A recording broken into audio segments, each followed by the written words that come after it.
Aku mau bicara soal musik, tentu saja bagi penggemar musik. Di mana-mana di atas dunia banyak orang bermain musik, bermacam-macam itu jenis musik, dari yang pop sampai klasik.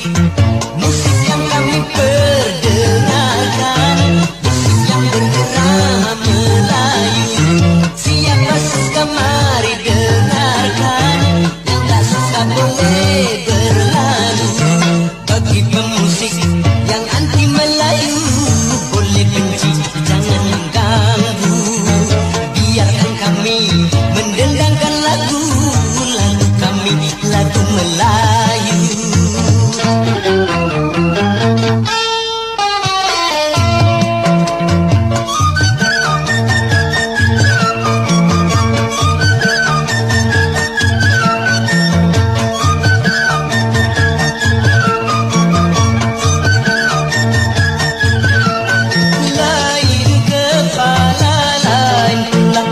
Kesenangannya pada musik, dari itu mainlah musik, asalkan jangan saling mengusik.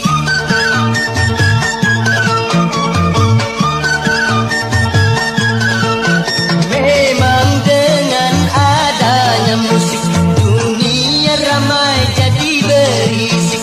Tapi kalau tak ada musik, dunia sepi kurang asik. Di mana-mana